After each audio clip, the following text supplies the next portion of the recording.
Драги мои, добре дојдовте во уште едно издание на Кво Вадис. Денеска, покрај се она што се случува глобално, ќе биде главна тема Турција. Изборите во Турција покажаа нешто малку невообичаено за периодот на владеењето на Ердоган. Што покажа? Ердоган изгуби во неколку главни градови кои се клучни, како што е Измир, како што е Истанбул и така натаму. И што тоа покажува? Тоа покажува консолидација на опозицијата и дека Ердоган полека го губи тлото. Зошто го губи тлото? Затоа што заради, како и секој владетел, заради лошите економски политики. Имено, шарената револуција неколку пати се обидуваше таму да го направи, тоа што го направи кај нас, таму не успеа.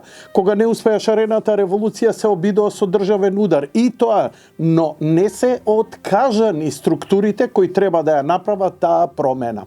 Имено, неколку сегменти. Јас знам дека повеќето од вас сакате јаки лидери. Сакате лидер како Путин, сакате како лидер како кинескиот лидер, сакате лидер како Трамп, сакате како Маргарет Тачер, но демократите, Сорос, отвореното општество, нив им требаат безлични, ретардирани дебили, како што ги се кај нас.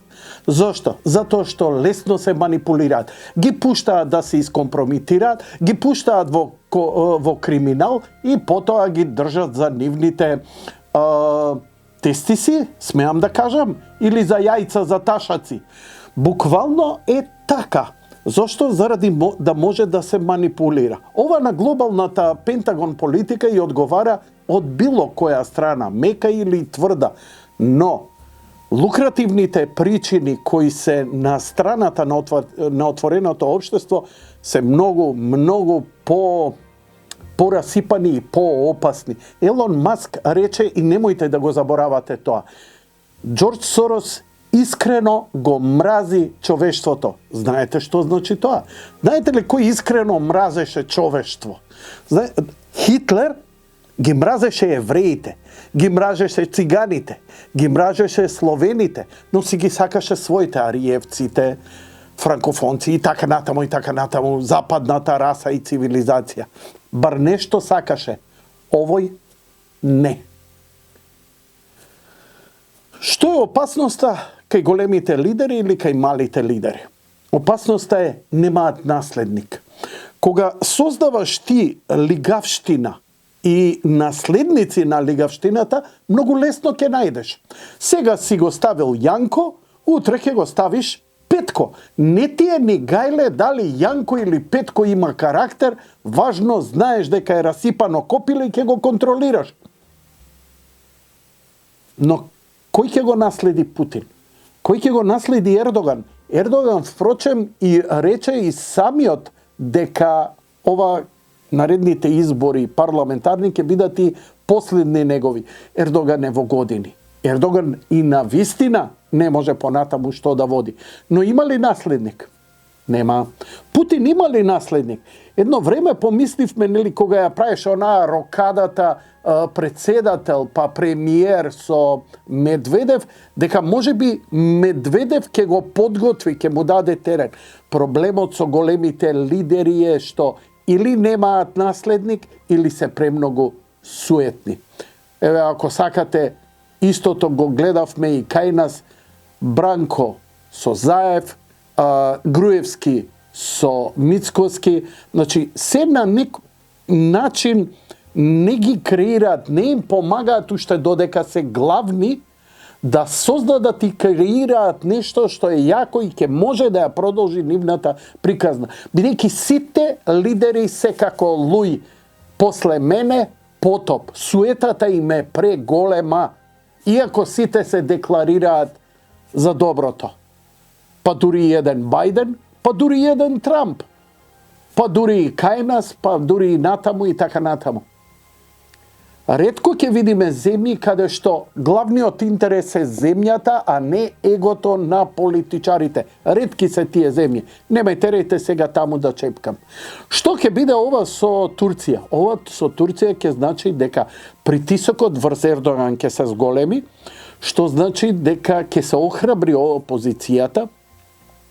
Нормално ќе се сипаат огромни пари, со што Турција ќе го намали притисокот врз Израел, но и ќе намали поддршката кон Русија. Но, ако тоа економски не ја заклати Турција, бидејќи џабе име се, ако се заклати. А Турција преживува у овој момент заради ефтините енергенси кои ги добива од Русија по повластена цена, а потоа ги препродава како своја нафта и така натаму. Така да во светот они прилично добро играат, но знаете што, конзервативците тешко прават големи прогресивни чекори кои се позитивни, се затвараат во своето религиозно, да речам, традиционалистичко конзерватизам и после е тешко да се следат новите трендови. Ќе биде многу интересно кога ќе дојдат парламентарните избори, како ќе помине Ердоган, поточно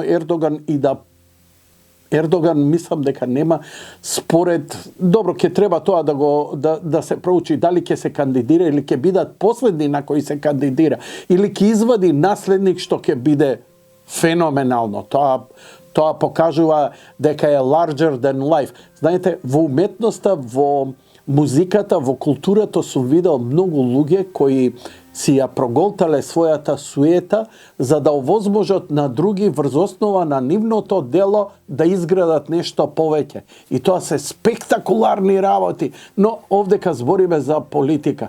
Така што, драги мои, ние сме во предвечерието кога Македонија конечно ќе се ослободи од оковот на една криминална и неспособна власт. И ќе ми речете, Јанко, многу јадеш бурек.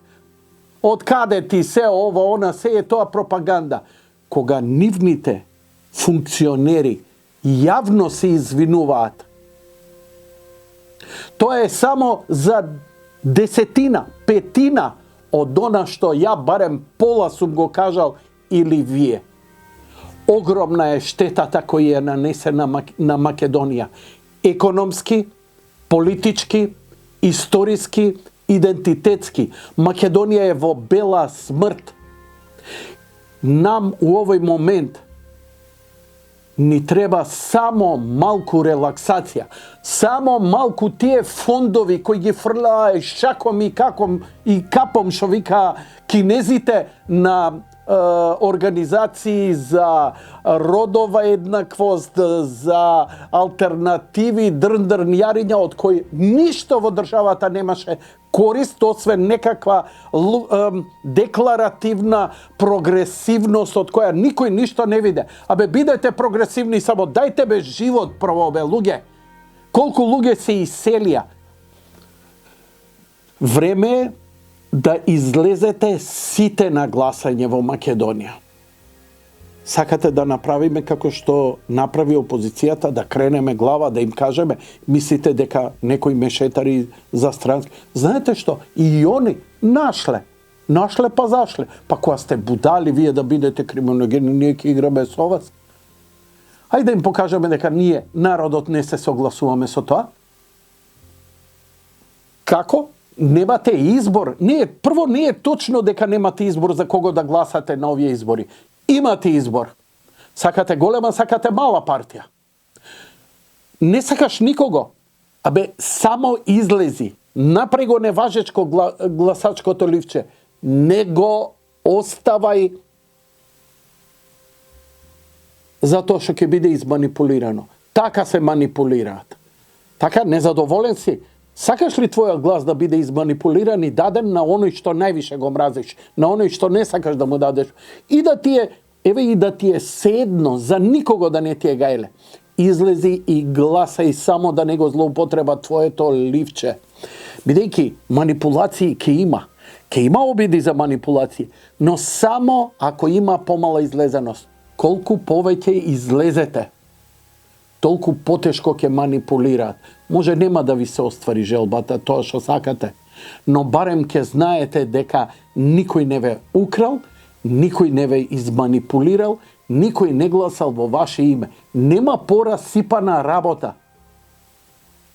Мене лично ме навредува како човек.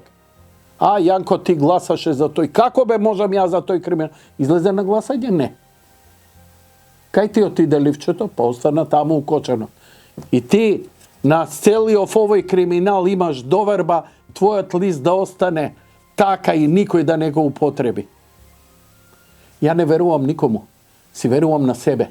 Си верувам на параванот и која ќе заокружам. Тоа никој не може да знае за кого сум гласал. Никој не ќе може да го пречкрта, никој не ќе може да го направи неважечко. Драги мои, највозбудливата година во светот. Само да не полудат лудаците кои имаат контрола над црвеното копче. Ама за нив ако ние не можеме да се грижиме, има кој да се грижи. Кво вадис?